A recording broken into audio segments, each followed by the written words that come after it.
A verdadeira e bizarra história da Bela Adormecida. Muitos contos de fada têm origens sombrias, mas a história da Bela Adormecida supera todas em termos de sangue, abuso e outras das piores facetas da humanidade. A versão da Disney sobre a maldição da princesa que cai em um sono profundo até que ela seja despertada com um beijo do amor verdadeiro está longe da assustadora trama original do século XVII. Na história real, a princesa Thalia cai morta quando uma farpa de linho entra sob sua unha e sua família a deixa sozinha em um palácio. Um dia, um rei aparece no palácio e entra pela janela. O rei encontra a moça inconsciente, mas percebe que o sangue ainda corre em suas veias. Ele acaba então por abusar da moça. Depois de ter satisfeito o seu desejo, o monarca retorna ao seu reino e esquece completamente da moça por 9 meses. Thalia engravida e dá à luz a gêmeos. Os bebês, porém, não conseguiam encontrar os seios da mãe para mamar. Então, um deles começou a sugar seus dedos, até que conseguiu sugar a farpa de linho. Thalia acorda, mas ao invés de gritar confusa, simplesmente começa a amamentar seus filhos. Depois de 9 meses, o rei se lembra dela e a decide visitar novamente. Para sua surpresa, o rei encontra Thalia e os gêmeos e conta todo feliz o que aconteceu entre eles. Ainda assim, passam a ficar juntos. Após a longa viagem e a estranha compulsão do rei em sempre repetir o nome de Thalia e dos bebês em voz alta, a rainha começou a suspeitar e assim acabou descobrindo a traição. Ela então planeja sua vingança, cozinhar as crianças e fazer o seu marido os comer. Ela dá as ordens ao cozinheiro, mas ao invés disso, ele leva os bebês para sua casa e prepara um cordeiro para a refeição. A rainha então manda chamar Thalia. O seu plano era queimar a princesa na fogueira, mas a moça gritou com todas as suas forças. O rei foi alertado pelo barulho e soube que a rainha tinha mandado cozinhar os bebês quando o cozinheiro revelou toda a verdade. O rei então manda jogar sua esposa no fogo. O bizarro da história é que no final das contas, Thalia, que foi abusada, acaba ficando com o vilão da história. Assim, o rei, assassino e abusador acaba a história ficando feliz para sempre.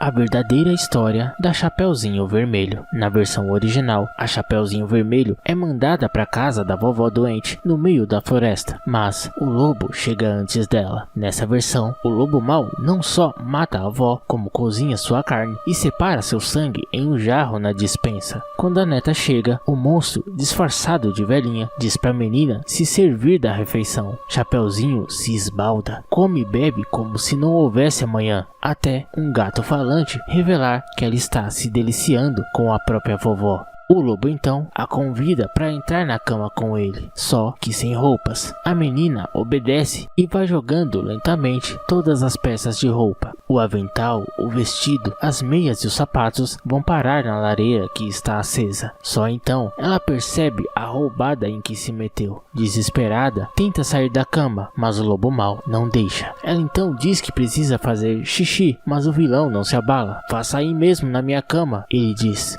Só quando o Chapeuzinho dá a entender que ela não precisava fazer xixi, e sim o número 2, é que o lobo permite que ela saia. Só então, a garotinha sai da casa da vovó e foge para sempre, assim salvando a sua pele.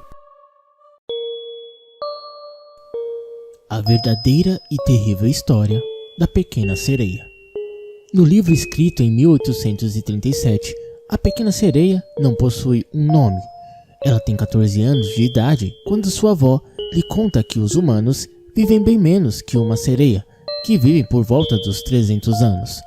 Porém, sua avó lhe diz que apesar da vida terrena ser curta, a vida dos humanos é eterna, já que nós possuímos uma alma, ao contrário das sereias, que vivem por 300 anos e depois morrem virando espumas de sal no mar. A pequena sereia, então, resolve que quer se tornar humana para obter a vida eterna e também para reencontrar o príncipe, que assim como na animação da Disney, ela se apaixonou após salvá-lo de um naufrágio. A pequena sereia então procura a bruxa do mar, que exige algo em troca do feitiço que lhe dará pernas. Ela então oferece sua linda voz, só que nessa versão a bruxa corta sua língua para que a sereia não fale novamente. Mas o encanto que lhe deu pernas ainda tem um outro preço. Seus pés vão doer e sangrar como se ela estivesse andando sobre facas. Além disso, ela nunca mais poderá entrar no mar. A jovem reencontra o príncipe, mas não consegue falar. Dança para ele, mesmo sentindo dores agonizantes. E ele adora vê-la dançando, e assim pede para que ela dance frequentemente. A pequena sereia ainda tem mais um preço a pagar para conquistar sua alma e sua vida eterna. Ela precisa se casar com seu amor verdadeiro, que no caso é o príncipe. Caso ele contraia matrimônio com uma outra mulher, na madrugada da noite de núpcias, ela morrerá e se transformará em espuma. O príncipe, porém, já estava prometido a uma princesa de um reino vizinho e acreditava que ela é quem o havia salvo do mar. Ele então deixa a pequena sereia e se casa com a princesa. Muda, a jovem sereia não consegue contar que foi ela quem o salvou de verdade. Ela se desespera e aceita que irá morrer. Mas enquanto aguarda por sua morte, ela reencontra suas irmãs, agora também com pernas humanas. Elas têm uma faca de prata enviada pela bruxa, com a qual elas também fizeram um acordo em troca dos seus belos cabelos. Se a pequena sereia matar o príncipe com a faca e cobrir suas pernas com o sangue dele, ela irá voltar a ser uma sereia e seu sofrimento irá acabar. Naquela noite, ela então vai até o quarto do príncipe e o encontra dormindo ao lado da sua esposa. Porém, ela não tem coragem para matá-lo. Ela então se joga no mar e vira espuma. Mas, ao invés de desaparecer, ela sente o calor do sol, pois havia se transformado em um espírito. Outros espíritos lhe contam que ela foi abençoada pelo seu esforço e por sua dedicação em tentar ter uma alma. Mas, para isso, terá que fazer 300 anos de boas ações para os humanos. Assim, conseguirá ganhar sua alma definitiva. A verdadeira e terrível história da Branca de Neve. A história da Branca de Neve é sem dúvida um dos mais famosos contos de fada eternizado pelo filme da Disney de 1937, que até hoje encanta gerações. O conto é sobre uma jovem que, por ser a mais bonita do reino, é perseguida por sua madrasta e acolhida por 7 simpáticos anões, até que é envenenada por uma maçã e cai em um sono profundo, sono do qual só desperta ao receber o beijo do príncipe encantado. No entanto, obviamente, a Disney não colocou a história original, fazendo uma adaptação mais light para toda a família. Afinal, as versões mais antigas, como a dos irmãos Grimm, não era indicada para crianças. Nela, a Rainha Má pede a um caçador que leve Branca de Neve à floresta para que a mate. Entretanto, na versão original, a princesa é apenas uma criança de 7 anos. Como prova do assassinato, a monarca cruel exige que o assassino retorne com os pulmões e o fígado da menina. Transtornado, o caçador finge matar Branca de Neve, cortando na verdade um javali, cujas tripas serviram de prova do seu trabalho. A rainha acredita e comemora, comendo os órgãos que julgava ser da menina. Depois que a mentira do caçador é descoberta, começa a fase do conto em que a Rainha Má se dedica em enganar Branca de Neve. Na versão dos irmãos Grimm, isso ocorre 3 vezes. Na primeira, ela faz a garota experimentar um espartilho que de tão apertado a faz desmaiar, mas os anões a salvam. Na segunda, ela vende a garota um pente envenenado que a faz dormir. Novamente, os anões a salvam. Na terceira, aparece a famosa maçã envenenada. Após o envenenamento, ela desmaia e é considerada morta. Em seguida, é colocada em um caixão de vidro. É nesse momento em que aparece o príncipe, insistindo em levar o cadáver para o lado de fora da casa. Hesitantes, os anões concordam, a carregando até que tropeçam e fazem a princesa se movimentar no caixão. Isso faz com que ela cuspa o pedaço de maçã entalado na garganta e volte à vida, sem beijo nenhum, que só foi acrescentado na versão da Disney. Mesmo assim, da mesma maneira que ocorre no filme, Branca de Neve se apaixona pelo príncipe e eles se casam. Nos dias atuais, é simplesmente bizarro imaginar uma criança de 7 anos se casando com um desconhecido. No casamento, encontram a Rainha Má, que decidiu comparecer. Entretanto, na cerimônia, os anões decidem punir a rainha de maneira sórdida. Eles a obrigam a calçar um par de sapatos de ferro em brasas. Eles são trazidos com pinças e colocados diante dela. Ela é forçada a calçar na frente de todos e dançar sem parar. Ela dança até cair morta. No clássico da Disney de 1940, Pinóquio é um boneco de madeira criado por Geppetto que acaba se metendo em várias confusões por não ouvir os conselhos do seu criador e também do seu amigo, o Grilo Falante. O nariz do boneco cresce a cada mentira contada para esconder suas travessuras. Seu sonho é se transformar em um menino de verdade, mas para ter esse desejo realizado, Pinóquio precisa parar de mentir e se tornar alguém melhor. Mas na versão original de 1883, a história é marcada por manipulação, tragédias e violência. Na trama original, Geppetto ganha um presente inusitado, um pedaço de madeira que fala. Então, decide dar vida a essa peça inanimada e esculpe Pinóquio. O sonho de Geppetto era ter um filho para amar e cuidar, mas acaba se decepcionando rapidamente. Antes mesmo de ficar pronto, o boneco já se comportava muito mal. Pinóquio chuta o nariz de Geppetto logo após ganhar um corpo, não ouve seus conselhos e o manipula para fugir de casa. Bem diferente da versão da Disney, Pinóquio se irrita quando o Grilo Falante tenta aconselhá-lo a ser menos rebelde e o mata com uma martelada na cabeça.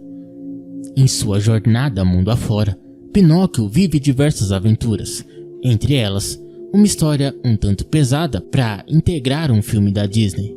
O boneco vende seus livros escolares para ir a uma apresentação de marionetes. No caminho, se depara com uma raposa e um gato que tentam roubá-lo. Pinóquio tenta fugir, mas acaba sendo capturado pelos animais. Os sequestradores o enforcam em uma árvore usando suas próprias cordas. A história termina com os malfeitores assistindo Pinóquio agonizando até a morte e Geppetto sendo engolido por um tubarão. Na época em que esse aterrorizante final foi lançado, Carlos Collodi, o criador da história, recebeu muitas críticas dos seus leitores e decidiu lançar um novo personagem para acompanhar e instruir Pinóquio. Esse personagem era a Fada Azul, e assim daria uma nova conclusão à sua trama. A fada usa seus poderes mágicos para trazer o boneco de volta à vida, mas Pinóquio não aprende a lição e volta a mentir. Em uma nova aventura, o boneco viaja ao País dos Brinquedos, uma terra onde não é obrigatório estudar. Por causa disso, todas as crianças do lugar acabam se transformando em burros. Pinóquio, mesmo em forma de animal, continua a aprontar. Por fim, é capturado e assassinado mais uma vez. No entanto, tudo isso não se passava de um sonho que o boneco teve, no qual a Fada Azul diz que um menino que tem um bom coração merece o perdão. Pinóquio acorda não como um burro ou um boneco de madeira, mas sim como um menino de verdade. A verdadeira e terrível história da Cinderela.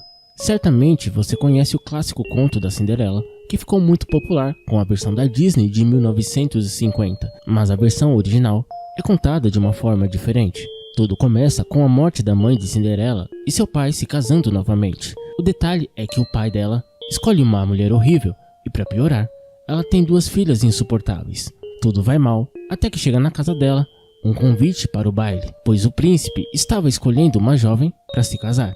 Suas irmãs e madrasta acabam indo, mas deixam ela em casa sozinha. Cinderela, ao se ver sozinha, vai correndo em lágrimas até uma árvore ao lado do túmulo da sua mãe. Essa árvore foi ela mesma que plantou, regando com suas próprias lágrimas. Enquanto ela está chorando e pedindo ajuda para essa árvore, um pássaro aparece com um lindo vestido de ouro e prata. Diferente da versão da Disney, Cinderela vai várias vezes ao castelo se encontrar com o príncipe, mas acaba sempre voltando mais cedo e escondendo o vestido na árvore para que suas irmãs não encontrem. Entretanto, na terceira noite, quando ela tenta voltar novamente para casa, o seu sapato, que nessa versão é de ouro e não de cristal, acaba grudando nas escadarias. Isso acontece pois o príncipe havia mandado botar piche nas escadarias do castelo, assim fazendo com que o sapato da moça grudasse. Mesmo sem o sapatinho, ela corre de volta para casa, enquanto o príncipe pega o sapatinho e começa a procurar a sua donzela misteriosa. Quando chegam até a casa de Cinderela, a madrasta pede algo terrível às suas filhas. Primeiro para que uma corte o dedão e depois para que outra corte o calcanhar, só para que o pé coubesse no sapatinho e que uma delas fosse nomeada princesa. Mas nas duas vezes, o sangue escorreu para fora do sapato e denunciou a sua farsa. Enquanto iam embora, os soldados do príncipe passavam por perto da árvore ao lado do túmulo da mãe de Cinderela, e lá os dois passarinhos vão mostrar para eles a verdadeira donzela misteriosa que o príncipe tanto procurava. Assim, tudo termina bem para o príncipe e para Cinderela. Durante a festa de casamento dos dois, suas irmãs aparecem tentando fazer as pazes com Cinderela, já de olho na sua fortuna. Mas os dois passarinhos entram em ação e, de forma terrível e brutal, as aves furam os olhos das duas, destruindo suas faces, e as irmãs acabam virando mendigas cegas pelo resto da vida.